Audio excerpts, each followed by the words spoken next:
Good morning students. આજે આપણે ધોરણ 2 માં વિષય ગણિત પ્રકરણ 14 વિષય પક્ષીઓ આવે અને પક્ષીઓ છે.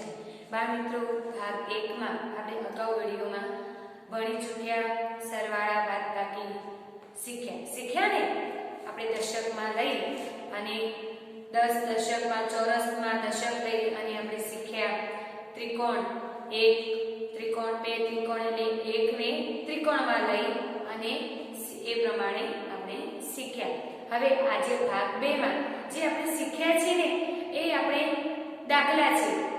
હવે આપણે ભાગ 2 માં જે દાખલા છે તમારે નક્કી કરવાનું છે રકમ સમજી વાંચીને કે સરવાળો થશે કે બાદબાકી થશે. બરાબર? ચલો ત્યારે અહીંયા હું સંખ્યા વાંચું છું, તમે કહેશો ને. ચલો ત્યારે જુઓ, તમારી સ્વાધ્યાયપોથીની અંદર પ્રશ્ન 5 છે, દાખલા ગણો. શું છે? પ્રશ્ન 5 દાખલા ગણો. બરાબર? પ્રશ્ન 5 છે, દાખલા ગણો. જુઓ અહીં સૂચના આપી છે. એક ક્રિકેટ મેચમાં વિરાટ કોહલીએ, જે વિરાટ નામનો છોકરો છે ને, એને ક્રિકેટ મેચમાં, તમે બધા ક્રિકેટને જાણો છો, મેચ બધા જોવો છે ને. તમે નાના છો પણ મને ખબર છે કે તમે પણ મેચ જોતા હશો. એમાં ખાસ કોણ આવે? છોકરાઓ. બરાબર? ચલો ત્યારે એક ક્રિકેટ મેચમાં વિરાટ કોહલીએ 69 રન બનાવ્યા. કેટલા બનાવ્યા? 69. અને રોહિત શર્માએ 26 રન બનાવ્યા. બંને મળીને કુલ કેટલા રન કર્યા? આમાં તો કુલ બંને મળીને એટલે આપણે શું કરીશું? આનો સરવાળો થશે કે બાદબાકી? બંને ભેગા કરવાના હોય, બંને મળી જાય તો શું થાય? સરવાળો. કેવું નિશાન કરીશું? બોલો બધા. સરસ. કેવું નિશાન? સરવાળો એટલે કે ચોકડી. ચાલો આપણે કરીએ. રકમ લખી છે ને તમારી સ્વાધ્યાયપોથીની અંદર. અહીંયા હું ફક્ત પ્રશ્ન લખીશ. વિરાટ કોહલીએ કેટલા રન કર્યા ક્રિકેટ મેચમાં? 69. ચલો આપણે લખીશું. અહીંયા ક્રમ નંબર 1 69 રન. શું? 69 રન કોને કર્યા? ક્રિકેટ મેચમાં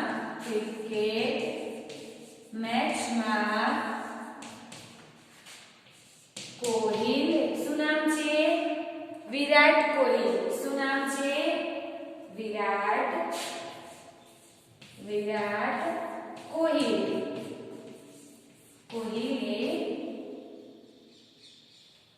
એક ક્રિકેટ મેચમાં વિરાટ કોહલીએ 69 રન એક ક્રિકેટ મેચમાં વિરાટ કોહલીએ કર્યા.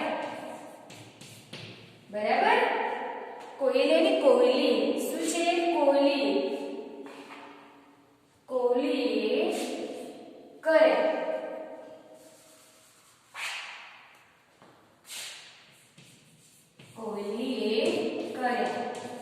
વિરાટ નામનો છોકરો છે, એને 69 રન કર્યા છે.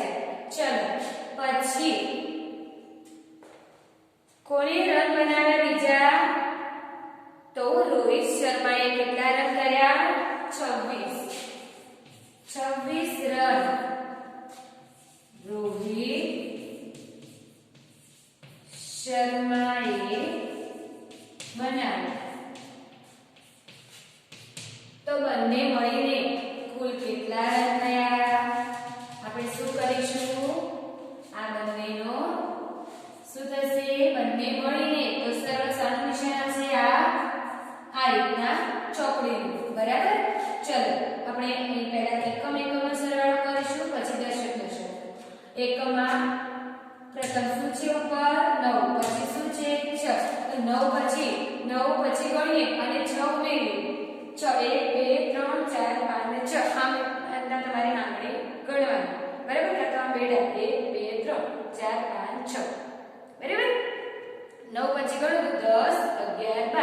13, 14 અને 15.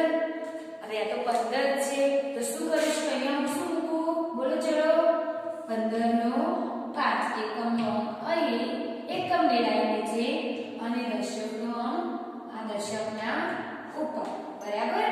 હવે આપણે આ દશકનો સરવાળો કરીશું 6 ને 7 7 માં 2 ઉમેરો તો 8 ને 9 કેટલા થયા 95. આ બંને એટલે કે કુલ બંને મળીને કુલ કેટલા રન કર્યા કુલ 95 રન બંને મળીને કર્યા બરાબર. આ રીતના તમારે લખવાનું બંને મળીને કુલ કેટલા રન કર્યા તો કુલ 95 રન બંને એ મળીને કરે.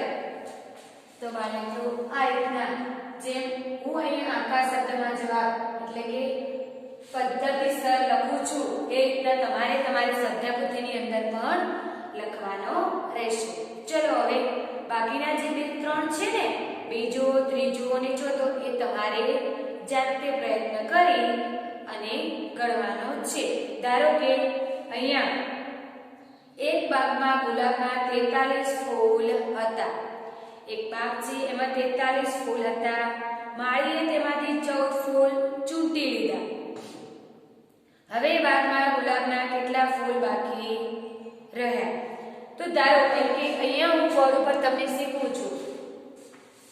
ચલો પ્રશ્ન 5 નો ક્રમ નંબર 1 મેં તમને અહીંયા બોર્ડ ઉપર શીખવ્યો એ શાનો હતો સરવાળાનો.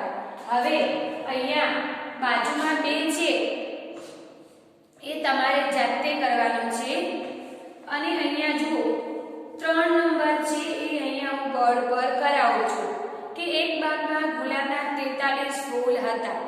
કેટલા હતા 43 ફૂલ. શું છે ફૂલ. એક બાગમાં ગુલાબના 43 ફૂલ એક બાગમાં હતા. બાગમાં હતા 43 ફૂલ એક બાગમાં હતા. શાના હતા ગુલાબના બરાબર. હવે માળીએ તેમાંથી 14 ફૂલ તેમાંથી માળીએ શું કર્યું ચૂંટી લીધા. માળીએ તેમાંથી ચૂંટી લીધા. તો હવે બગીચામાં કુલ કેટલા ફૂલ બાકી રહ્યા તો જુઓ બાળકો બગીચામાં કુલ કેટલા ફૂલ બાકી રહે છે તો આપણે શું કરીશું હવે એના માટે આપણે શું કરીશું બાદબાકી કરીશું. 43 ફૂલમાંથી 14 ફૂલ બાદ કરીશું. બાદબાકી માટે શાનનું નિશાન આ રીતના ઓછા. હવે 3 માંથી 4 બાદ કરો તો 3 માંથી 4 બાદ કરો તો કેટલા આવશે 3 માંથી 4 બાદ થશે નહીં થાય. શું કરવું પડશે બોલો બધા દશકો લેવો પડશે. દશકો લેવા ક્યાં જઈશું તો આ દશકમાંથી ચલો આ દશકમાંથી આપણે દશકો લેવા ગયા માટે અહીંયા કેટલા હશે 3 હશે. એક લઈ લીધો અહીંયા એકમમાં મૂકીશું એટલે 10 ને 3 અહીંયા 13 થશે બરાબર. ચલો ત્યારે હવે આપણે આ બે સંખ્યાઓને કઈ રીતે કરવાનું ચેકી નાખવાનું. 13 માંથી 4 બાદ કરવાના રહેશે. ચલો 13 માંથી 4 બાદ કરીએ તો કેટલા હશે 4 પછી 13 સુધી ગણીએ. નાની સંખ્યાથી મોટી સંખ્યા સુધી જવાનું બરાબર. અને તમે 13 વેલા વેડા કરો પછી એમાંથી 4 બાદ કરો અને પછી જે વધે એ વેડા તમારે અહીંયા લખવાનું. એ બહુ લાંબુ થાય છે માટે તમને શોર્ટમાં હું શીખવું છું કે નાની સંખ્યાથી ગણતા કરતા મોટી સંખ્યા સુધી જવાનું. અહીંયા 4 છે 4 પછી ગણો તો 13 સુધી તમારે 13 કેવી રીતે કરશો? 1 2 3 4 5 6 7 8 9 10 11 12 અને 13 આમ આંગળી રાખવાની, બરાબર? હવે 4 પછી આપણે આ 13 છે, સોરી આ 13 માંથી 4 બાદ કરીશું. આ રીતના 1 2 3 4 બાકી કેટલા વધશે એ તમારે ગણવાના. આ 4 પછી 5 6 7 8 9 10 11 12 13 3 ને 3 6 7 8 ને 9 કેટલા વધ્યા? 9, બરાબર? અને અહીંયા 3 માંથી 1 બાદ કરીએ તો 2, તો કુલ 29 ફૂલ બગીચામાં બાકી રહ્યા. કે બાકી શું છે? બાકી રહ્યા. કેટલા ફૂલ બાકી રહ્યા? કુલ 29 ફૂલ બગીચામાં બાકી રહ્યા. ગુલાબના કેટલા ફૂલ બાકી રહ્યા? તો કુલ 29 ગુલાબના ફૂલ. એ રીતના પણ તમારે લખાય. અહીંયા ખાલી ફૂલ છે 43 ગુલાબના ફૂલ. અહીંયા ગુલાબ, અહીંયા ફૂલ આગળ ગુલાબ અને અહીંયા પણ ગુલાબ. કુલ 29 ગુલાબના ફૂલ બગીચામાં બાકી રહ્યા. આ રીતના તમારે લખવાનું, બરાબર? પછી જુઓ 4 નંબર તમારે લખવાનું છે કે નેહાની ઉંમર 22 વર્ષ છે, તેની માતાની ઉંમર 51 વર્ષ છે. નેહાની માતા તેના કરતા કેટલા વર્ષ મોટી છે? આમાં આપણે શું કરવું પડશે? તમારે પહેલા એ નક્કી કરવાનું કે આમાં આપણે શું કરવું પડશે. સરવાળો કરીશું કે બાદબાકી કરીશું? તો આમાં આપણે શું કરીશું? આની ઉંમર, માતાની ઉંમર 51 વર્ષ છે અને નેહાની જે એની છોકરી છે એની ઉંમર 22 વર્ષ છે. તો નેહાની માતા તેના કરતા કેટલા વર્ષ મોટી છે? તો જે છોકરી છે નેહા નામની, એના કરતા માતાની ઉંમર કેટલી મોટી છે? કેટલા વર્ષ મોટી છે? એના માટે આપણે શું કરીશું? બાદબાકી કરીશું. જે સંખ્યા આવશે જવાબમાં, જે સંખ્યા આવે એટલા વર્ષ એની માતા નેહા કરતા મોટી રહેશે, બરાબર? તો આ રીતના 22 માંથી આપણે 51 માંથી 22 ને બાદ કરીશું અને જે સંખ્યા આવશે એ તમારે અહીંયા, જેમ કે 51 માંથી 22 બાદ કરીશું તો કેટલા વધશે? 29 વર્ષ. કે કોણ મોટું છે 29 વર્ષ? નેહાની મમ્મી. કોના કરતા? નેહા કરતા, બરાબર? હવે એક ભરવાડ પાસે 73 ઘેટા હતા, જેમાંથી તેને 44 ઘેટા વેચી દીધા. હવે તેની પાસે કેટલા ઘેટા બાકી રહ્યા? તો આનો આપણે શું કરીશું? બાદબાકી કરીશું. 73 માંથી 44 બાદ કરીશું. જે સંખ્યા વધશે તે એટલી ઘેટા તેની પાસે બાકી રહેશે ભરવાડ જોડે, બરાબર? આ રીતના તમારે સ્વાધ્યાય પોથીની અંદર આ દાખલા પૂર્ણ કરવાના. ઓકે વાલા મિત્રો, હવે જુઓ આપણે પ્રશ્ન 6 જોઈશું. પ્રશ્ન 6, દાખલા ગણો અને જવાબને કોષ્ટકમાં ચેકો. અહીંયા સરવાળાના છે, બાદબાકીના છે, બધા ભેગા છે ને? તો જુઓ અહીંયા 80 સોરી અહીંયા 68 વત્તા 13 છે, તો 8 ને 3 કેટલા થાય? 68 વત્તા 13. જો અહીંયા સુધી તમને સરવાળા કરતા શીખી ગયા છો. શીખી ગયા છો ને? તમે બધા સરવાળા કરતા શીખી ગયા છો. તો બાળ મિત્રો, હવે આપણે જો અહીંયા હું બોર્ડ પર સરવાળો કરું છું. ધારો કે 68 વત્તા 13 છે, તો 8 ને 3 કેટલા થાય? 8 માં 3 ઉમેરી દો 11. 11 નો 1 બધી 1 6 7 ને 8. હવે આ 81 છે. અહીંયા જ્યાં કોષ્ટકમાં 81 દેખાય ને ત્યાં તમારે ચેક કરવાનું. જેમ કે અહીંયા 81 છે તો આ રીતના ચેક કરવાનું, બરાબર? ચોકડી કરવાની કાં તો આમ લીટી કરવાની ઉપર. હવે ધારો કે અહીંયા 80 છે, કેટલા છે? 80 ઓછા 67.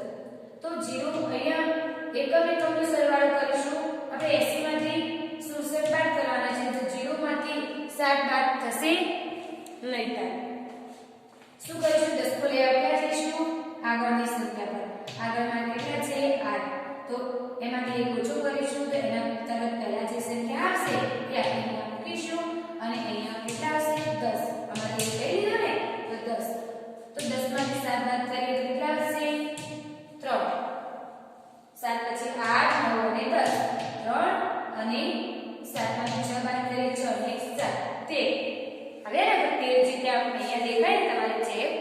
કરવાના. બરાબર? આ રીતના પ્રશ્ન 6 દાખલા ગણો અને જવાબને કોષ્ટકમાં ચેકો એ રીતના તમારે ચેકી નાખવાના. બરાબર? એમાં એક પણ લીટી કરી શકો છો અને આ રીતના ચોકડી પણ કરી શકો છો. જેમ કે અહીંયા છે તો તે રીતે પણ આ રીતના ચોકડી કરવાની, એટલે કે ચેકી નાખવાના. પછી દાખલા ગણો અને જવાબ સાથે જોડો.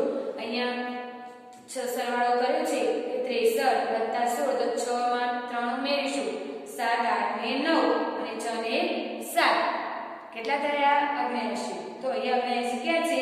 આ રહ્યા. તો આ રીતના તમારે જોડકા જોડવાના. બરાબર?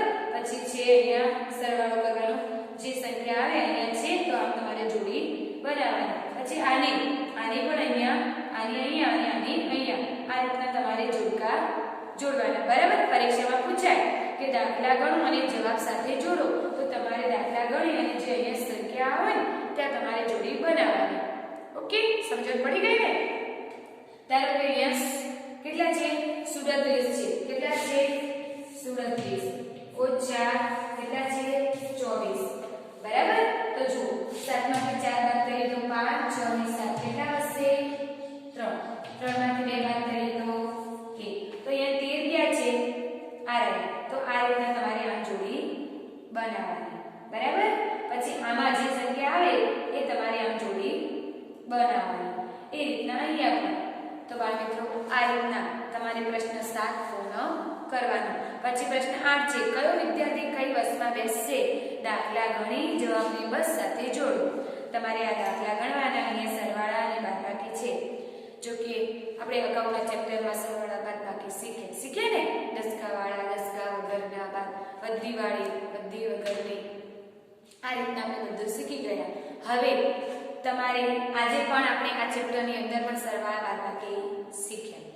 તો આ જે સરવાળા બાદબાકી છે તમારે સાચો જવાબ મેળવી અને અહીંયા જે બસ પર કયા નંબર શું કહ્યું છે, કયો વિદ્યાર્થી કઈ બસમાં બેસશે, વિદ્યાર્થી કઈ બસમાં બેસશે, દાખલા ગણી જવાબને બસ સાથે જોડો. જવાબ જે છે એને બસ સાથે તમારે જોડવાના છે. બરાબર? અહીંયા જો 49 75 67 આ વિદ્યાર્થીને 49 આવે તો આ બસમાં આ વિદ્યાર્થી બેસે. આ તો તમને મજા પડશે ને કે હા આ બંને જણ છે અને ક્યાં બેસાડીશું? તો આ બસની અંદર. તો આનો જવાબ લખી અને તમારે આ બસમાં બેસાડવાના. તમને તો મજા આવશે ગણવાની. આવશે ને? ચલો ત્યારે ફટાફટ ગણી નાખજો. બરાબર? અહીંયા હું જેવું આ વિડિયો બંધ કરું એટલે કે મારી જેવી વિડિયો પતે એવી તરત જ તમારે અહીં સ્વાધ્યાય પોથીની અંદર પૂર્ણ કરવા બેસવાનું છે. બેસશો ને બધા? ચલો ત્યારે હવે આપણે પ્રશ્ન 9 જોઈશું. ખાલી ખાનામાં યોગ્ય અંક લખી જવાબ મેળવો. જો બાળ મિત્રો આપણે અંક મૂકવાના છે. ધારો કે અહીંયા 35 + 12 39 થાય. સરવાળા છે, બાદબાકી છે. આ નિશાન આપ્યું છે ને સરવાળાનું અને બાદબાકીનું. હવે આપણે અંક મૂકવાના છે. તમારે તમારી જાતે તમને જે પસંદ હોય 1 થી 10 સુધીની અંદર, એટલે કે 0 થી 9 સુધીની અંદર તમને જે અંક પસંદ હોય એ તમારે અહીંયા અંક મૂકવાનો. પણ એટલું ધ્યાન રાખવાનું બાળ મિત્રો કે આ જવાબ તમારે આ બંનેનો સરવાળો કરી તો જવાબ આવવો જોઈએ. બરાબર? ધારો કે અહીં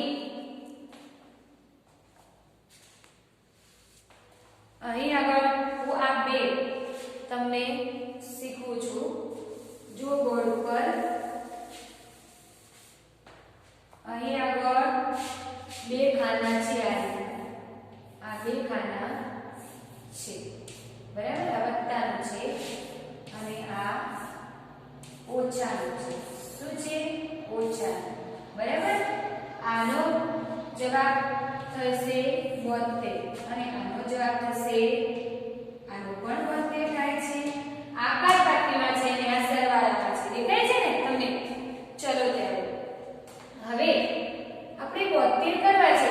0 થી લઈને 9 સુધીમાં જે પણ અંક આવે આપણને અહીંયા જવાબ મળવો જોઈએ. ચલો આપણે અહીંયા 1 મૂકીશું, અહીંયા પણ 1 મૂકીશું. 1 1 2 થઈ ગયા ને? ચલો હવે 7. આ 7 લાવવા માટે અહીંયા બે કયો અંક મૂકીશું? દશકમાં જે 7 છે એ આપણને સરવાળા સ્વરૂપે મળશે. તો આપણે ધારો કે અહીંયા 3 લીધા, 3 પછી ગમે તે એક અંક મૂકવાનો, 3 પછી ગણો તો 7 સુધી, 3 પછી 4 5 6 અને 7 કેટલા થયા? 4.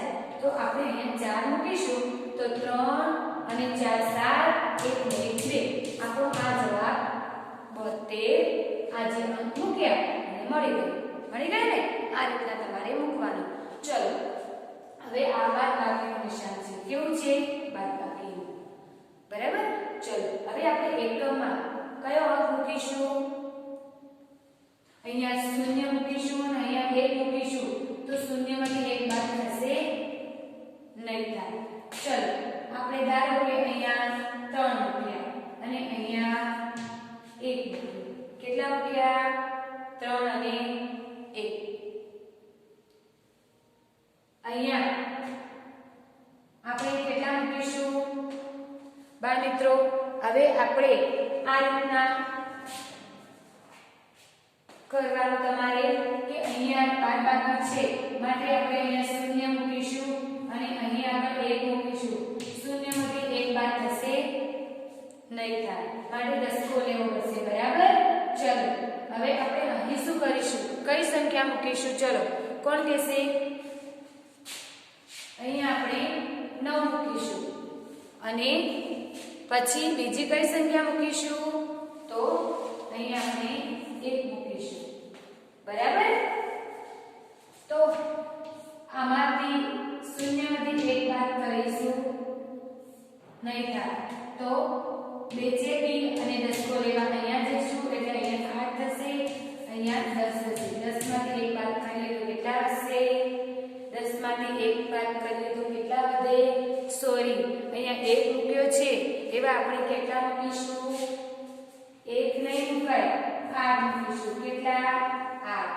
10 માંથી 8 બાદ કરીશું તો કેટલા હશે? 9 અને 10 2 અને 8 માંથી 1 બાદ કરીએ તો 7. આપણો આ જવાબ 72 મળી ગયો. આ રીતના તમારે સંખ્યા એટલે કે જવાબ મેળવવા માટે આપણે આપણા મનથી અંક મૂકવાના અને તમારે આ જવાબ સાથે સરખાવવાના. બરાબર. હવે એ જ રીતના તમારી બુકમાં પ્રશ્ન 9 અહીંયા કેટલાય સરવાળા અને બાદબાકી આપ્યા છે ને. ચલો ધારો કે અહીંયા 53 છે. કેટલા છે? 53. જો 53 છે તો આપણે અહીંયા સંખ્યા લખીશું 53 ઓછા ખાલી ખાનું છે પછી અહીંયા જવાબ આપેલો છે 23. બરાબર. ચલો પછી બીજી લઈશું સરવાળાની લઈશું. બરાબર. કઈ લઈશું? સરવાળાની. ચલો અહીંયા 27 છે વત્તા ખાલી ખાનું છે અને અહીંયા 55 છે. કેટલા છે? 55. ધારો કે આપણે અહીંયા બાદબાકી કરવી છે તો કયો અંક મૂકીશું? તો અહીંયા 3 માંથી 3 બાદ કરીશું. અહીંયા મોટી સંખ્યા લેવી પડશે ને. દસકો લેવા માટે કઈ સંખ્યા લેવી પડશે? મોટી સંખ્યા. કઈ? મોટી સંખ્યા. તો આપણે દસકો લઈશું. નહીતર આપણે જો અહીંયા 0 મૂકીશું તો 3 માંથી 0 બાદ કરીએ તો 3 અને અહીંયા કઈ સંખ્યા મૂકીશું? 3. તો 5 માંથી 3 બાદ કરીએ તો 2 થઈ ગયા. કયો? 23 જવાબ આવી ગયો. તો અહીંયા 30 મૂકીશું. હવે જો આપણે 27 છે અહીં સંખ્યા મૂકીએ. કઈ સંખ્યા મૂકીશું? તો સરવાળો 5 થશે તો 7 પછી 5 પછી ગણો તો 7 8 9 10 સોરી 5 પછી અહીંયા તો સરવાળો 55 છે. અહીંયા સંખ્યા આપણે બધી લઈને કરીએ એ રીતના કરવો પડશે. બરાબર. 27 છે અને કેટલા છે? જવાબમાં 95 છે. ચલો આપણે અહીંયા 8 મૂકીશું. કેટલા મૂકીશું? 8. તો 7 પછી અહીંયા 8 મૂકીએ તો સરવાળો કેટલો થશે? ગણો તો 7 પછી 8 ગણો 8 9 10 11 12 13 14 15 15 નો પાંચડો અને 9 × 1 1 આવશે. શું આવશે? બધી 1. તો અહીંયા 2 ને 3 કેટલા થાય? 3. તો અહીંયા કેટલી સંખ્યા મૂકીશું તો જવાબ 9 આવશે. ચલો કોણ કહેશે? 6 પછી 7 8 9. તો આપણે 6 મુકાય ને? 6 7 8 અને 9. તો બાળમિત્રો આપણે આપેલી રીતે અંક મૂકવાના અને જવાબ સાથે સરખાવવાના. હવે તમે તમારી સ્વાધ્યાય પોથીની અંદર તમારે પૂર્ણ કરવાનું રહેશે પ્રશ્ન 9. બરાબર? સ્વાધ્યાય પોથી પૂર્ણ કરો. હવે જુઓ પ્રશ્ન 10. નીચે ઉષાની જાન્યુઆરી માસની ડાયરીનું પેજ આપ્યું છે. તેમાં આપેલી વિગતના આધારે પ્રશ્નના જવાબ લખો. નીચે પ્રશ્નના જવાબ લખવાના છે બાળમિત્રો. કે ઉષા પાસે કુલ કેટલા રૂપિયા જમા થયા હતા? આમાં જુઓ જાન્યુઆરી ડાયરી છે. 2 જાન્યુઆરી પપ્પાએ 50 રૂપિયા આપ્યા હતા. 6 જાન્યુઆરી, જાન્યુઆરી શું છે? માસ છે. માસ એટલે મહિનો. અત્યારે કયો મહિનો ચાલુ છે? જાન્યુઆરીનો. આપણે જાન્યુઆરીમાં ચેપ્ટર પર ભણીએ છીએ ને? જુઓ ત્યારે 6 જાન્યુઆરીના 17 રૂપિયાની પેન્સિલ ખરીદી. જો તમે તમારી રીતે જ સમજો કે તમારી જ મમ્મી છે. તમે જે વિદ્યાર્થીઓ છો એમાં તમારી પોતાની મમ્મી તમને જેમ આ મહિનાની અંદર ઉષાને આ ડાયરીનું પેજ આપ્યું છે. તેમાં આપેલી વિગતના અંદર પ્રશ્નોના જવાબ લખવાના. જેમાં આટલા પૈસા આપ્યા છે. જાન્યુઆરીની અંદર ઉષાને એના પપ્પાએ 50 રૂપિયા આપ્યા. 6 જાન્યુઆરીના 17 રૂપિયાની પેન્સિલ ખરીદી. 18 જાન્યુઆરીના 26 રૂપિયાનું પુસ્તક ખરીદ્યું અને 24 જાન્યુઆરીએ મમ્મીએ 18 રૂપિયા આપ્યા. બાળમિત્રો કુલ પૈસા એની જોડે કેટલા થયા? પપ્પાએ 50 આપ્યા અને 18 મમ્મીએ આપ્યા. કેટલા થયા? કોણ કહેશે? 68 રૂપિયા થયા ને? હવે જાન્યુઆરીના 17 રૂપિયાની પેન્સિલ ખરીદી. આપણે અહીંયા જવાબ આપેલો છે ક્રમ નંબર 1. ઉષા પાસે કુલ કેટલા રૂપિયા જમા થયા? ઉષા પાસે કુલ કેટલા રૂપિયા જમા થયા? તો જુઓ કુલ કેટલા રૂપિયા જમા થયા? તો 50 ને 18 કેટલા થાય? 68. તો અહીંયા કુલ 68 રૂપિયા જમા થયા. ઉષાએ કુલ કેટલો ખર્ચ કર્યો? ખર્ચ કેટલો કર્યો? તો આપણે સરવાળો કરીશું. 17 રૂપિયાની પેન્સિલ ને 26 રૂપિયાનું પુસ્તક. કુલ કેટલો ખર્ચો થયો? 43 રૂપિયા. 17 અને 26 આપણે સરવાળો કરીશું. 43 રૂપિયાનો ખર્ચ થયો. તો જાન્યુઆરી માસના અંતે ઉષા પાસે કુલ કેટલા રૂપિયા બાકી રહ્યા? આપણે જે 68 રૂપિયા છે એમાંથી 43 રૂપિયા બાદ કરીશું. કેટલા બાદ કરીશું? તો ઉષા પાસે કુલ 25 રૂપિયા બાકી રહેશે. બરાબર? આ રીતના આપણે પ્રશ્ન 10 તમારે પૂર્ણ કરવાનો રહેશે. તમારી સ્વાધ્યાય પોથીની અંદર આ દાખલા પ્રશ્નોના જવાબ લખવાના રહેશે. એ જ રીતે નીચે એક ભાગના વૃક્ષોની સંખ્યા આપેલ છે. તેના આધારે પ્રશ્નના જવાબ લખવાના છે. ધારો કે ક્રમ નંબર 1 નારિયેળી અને વડના મળીને કુલ કેટલા વૃક્ષો થાય? આમાં નારિયેળી ક્યાં દેખાય છે? દેખાય છે તમને? ક્યાં છે? આ રહ્યું એ વૃક્ષ. એની સંખ્યા કેટલી છે? 56 નારિયેળી છે. કેટલી? 56. અને વડના મળીને કુલ કેટલા વૃક્ષો? વડ કેટલા છે? 27. તો બાળમિત્રો આ 56 નારિયેળી અને વડ કેટલા છે? 27 વડ. આ બંને કુલ કેટલા વૃક્ષો થાય? તો બંનેનો શું કરવાનું? સરવાળો. 6 × 12 તગડો હતી 3 ને અહીંયા 5 ને 6 13 આયા વધી 5 ને 6 7 8 કેટલા થયા? 83. કેટલા થયા? કુલ બંને મળીને કેટલા થાય? 83. બરાબર? આ રીતના તમારે આગળ જેમ કે લીમડા કરતા વડના વૃક્ષો કેટલા ઓછા છે? લીમડા કરતા વડના વૃક્ષો તો જે લીમડાના છે, લીમડો ક્યાં છે? 64 છે. અને શું કહ્યું છે વડના વૃક્ષ કેટલા ઓછા છે 64 માંથી 27 બાદ કરીશું તો કેટલા વધશે 37 બરાબર તો વડના વૃક્ષ 37 ઓછા છે કોના કરતા લીમડા કરતા તો આ રીતના તમારે સરવાળો થશે બાદબાકી એ નક્કી કરી અને તમારે અહીંયા પ્રશ્ન 11 પૂર્ણ કરવાનો રહેશે ઓકે બાળ મિત્રો પછી અહીંયા થોડી પ્રવૃત્તિ છે અને પછી ચાલો ગૃહ કાર્ય કરીએ જે આપણે આ ચેપ્ટર પ્રથમ વિડિયો નંબર 1 ભાગ 1 અને 2 માં જેટલું પણ શીખ્યા એના આધારે તમારે આ ગૃહ કાર્ય પૂર્ણ કરવાનું રહેશે ઓકે બાળ મિત્રો ત્યારે પછીના દાખલા છે દાખલા ગણો અને જવાબ સાથે જોડો જેમ આપણે આગળ સુધી ગયા એ રીતના અહીંયા પણ તમારે દાખલા ગણવાના સરવાળો કરવાનો જે સંખ્યા આવે આમાં જોવાનું કે સંખ્યા છે આ છે તો આમ તમારે જોડી બનાવવાની બરાબર સરવાળા અને બાદબાકી છે આમ આ રીતના તમારે પૂર્ણ કરવાનું આ ચેપ્ટર આપણે આજે પૂર્ણ કરીએ છીએ તમારે ઘરે બેસી વિડિયો નિહાળી અને સ્વાધ્યાય પૂર્ણ કરવાની ઓકે બાળ મિત્રો નેક્સ્ટ વિડિયોમાં આપણે આગળનું ચેપ્ટર જોઈશું ઓકે થેન્ક યુ